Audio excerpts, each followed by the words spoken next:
Administrator बल्दिया शर्की रहमतुल्लाह शेख की काविशों से कोकन ग्राउंड बहादुराबाद में Karachi peace state ball cricket tournament के 2 मैचेस खेले गए, जिसमें इन्होंने wing commander rangers lieutenant colonel Umar Zafar के हमरा मैच देखे और बेहतरीन कारकर्दगी पेश करने वाले खिलाड़ियों को दाद तहसीन पेश की। तर्जुमान डीएमसी के मुताबिक टूर्नामेंट का पहला मुकाबला डिस्ट्रिक्ट कोरंगी और डिस्ट्रिक्ट मलीर के दरमियान खेला गया, जो डिस्ट्रिक्ट मलीर ने 6 विकेटों से बाआसानी जीत लिया। दूसरे मैच में केडीए और सिंध रेंजर्स की टीमें मद्दे मुकाबल आईं और केडीए की टीम गुज़िश्ता रोज नुमाइशी मैच में डीएमसी ईस्ट की टीम के मद्दे मुकाबल काफी मजबूत दिखाई दी, लेकिन सिंध रेंजर्स के खिलाफ वो कुछ पीछे दिखाई दी, जबकि सिंध रेंजर्स ने टारगेट 2 विकेटों के नुकसान पर पूरा कर लिया और इस तरह नॉकआउट बुनियाद पर होने वाले टूर्नामेंट में डिस्ट्रिक्ट मलीर और सिंध रेंजर्स ने मजीद आगे जाने की जगह बना ली।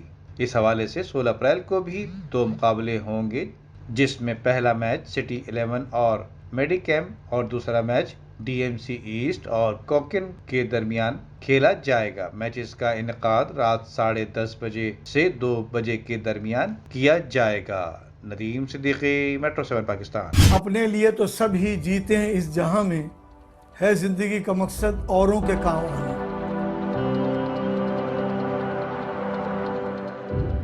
आपका थोड़ा बहुत दिया हुआ भी किसी की जिंदगी में इनकलाब पैदा कर सकता है। दुनिया में सबसे अच्छे लोग वही हैं जो दूसरों के काम आते हैं। रकम छोटी भी हो तो किसी चेहरे पर मुस्कुराहट आ जाए तो यकीनन आपका दिया हुआ अल्लाह की बारगाह में कबूल होगा। आइए अल मुस्तफा से राब्ता कायम कीजिए कि खुद आपकी जिंदगी में भी एक इनकलाबी तब्दीली आ जाएगी।